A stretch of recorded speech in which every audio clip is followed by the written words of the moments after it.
জয় যিশু।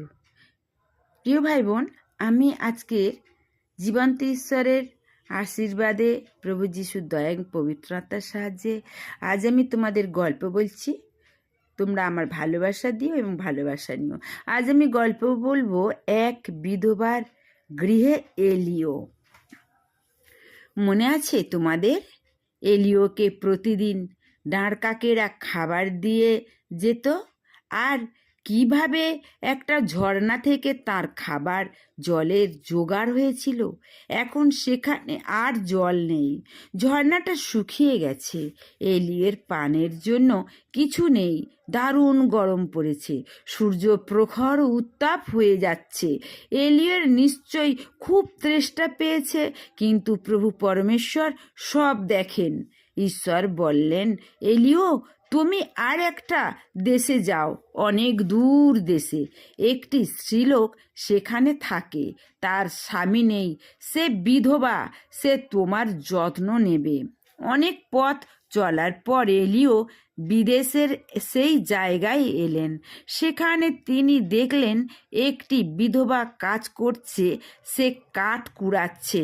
এলিও তার কাছে গিয়ে বললেন, আমাকে একটু জল দিতে পারো? আমার খুব তেষ্টা পেয়েছে। স্ত্রীলোকটি তার জন্য জল আনতে যাবে, তখন এলিও তাকে বললেন, সেই সঙ্গে কিছু রুটিও এনো, আমার খুব খিদে পেয়েছে। এবার স্ত্রী লোকটি দুঃখিত হয়ে তাকে বলল, আমার কাছে কোনো রুটি নেই, শুধু সামান্য একটু আটা পড়ে রয়েছে আর একটু তেল আছে, সেই জন্য কাঠ কুড়াচ্ছি। কাঠ দিয়ে আগুন জ্বেলে আমার ছেলে আর আমার জন্য একটা রুটি তৈরি করব। তারপর সব শেষ হয়ে যাবে, আমরা অনাহারে মারা যাব। কিন্তু শোনো, এলিও এবার কি বলেছেন?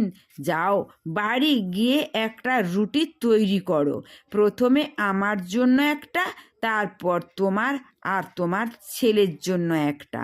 কারণ প্রভু পরমেশ্বর বলেছেন, আটার পাত্রে যথেষ্ট আটা আর তেলের পাত্রে যথেষ্ট তেল থাকবে। সে তাড়াতাড়ি বাড়ি গেল, আগুন ধরালো আর রুটি তৈরি করলো।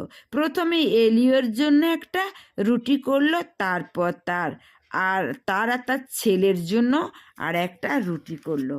আর দেখো, এখনো পাত্রে আটা রয়েছে, ঠিক আগের মতো। তেলের পাত্রে দেখো, তাতেও আগের মতো ততটাই তেল আছে, যেন তার থেকে কিছুই নেওয়া হয়নি।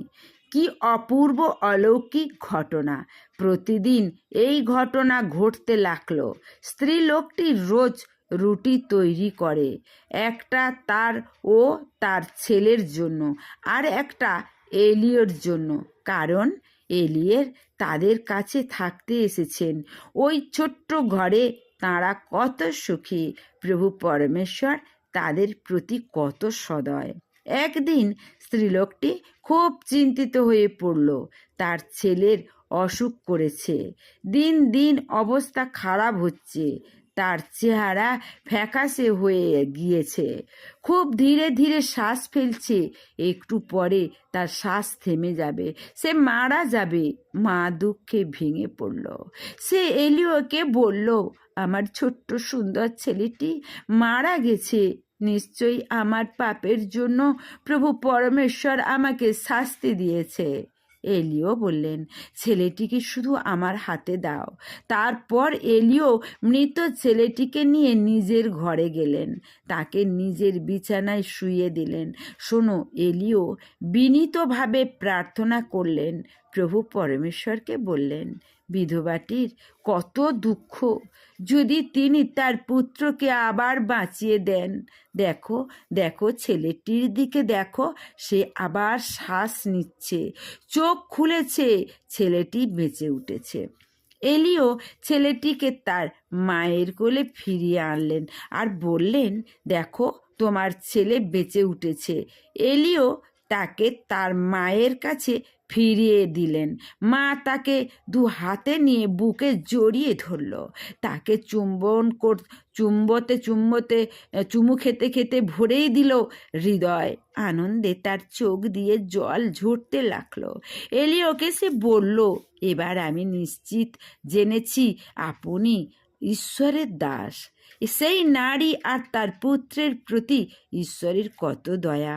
প্রভু পরমেশ্বর সর্বশক্তিমান। এটি সত্যিকারের অলৌকিক কাজ। কিন্তু তোমরা কি জানো এর চেয়েও বড় অলৌকিক কাজটা কি? যখন প্রভু আমাদের নতুন হৃদয় দেন, একমাত্র তিনি এ কাজ করতে পারেন। তিনি এক এবং একমাত্র সত্য সর্বশক্তিমান ঈশ্বর। তিনি চান না কেউ ধ্বংস হোক, কিন্তু চান সকলে অনুতাপ করে তাকে বিশ্বাস করুক। তার কাছে প্রার্থনা করার কথা তোমাদের মনে থাকবে তো? প্রিয় ভাই বোন, ঈশ্বরকে তোমরা ভালোবাসো, তাহলে তোমরা এই এলিয়ের মতো কাজ করবে, আর এই বিধবার সন্তানের মতো মৃত মানুষকেও জীবিত করতে পারবে। ঈশ্বর কাছে নত হও, অনুতাপ করো, আর ঈশ্বরের কাছে প্রার্থনা করো। তার আশীর্বাদ তোমাদের পড়বে। জয় যিশু। তোমরা সুস্থ থেকো, ভালো থেকো, সাবধান সতর্ক থেকে আর ঈশ্বরকে প্রার্থনা করো। আর ভালো লাগলে আমার ভালোবাসা নিও। জয় যিশু। আর সাবস্ক্রাইব দিতে ভুলো না।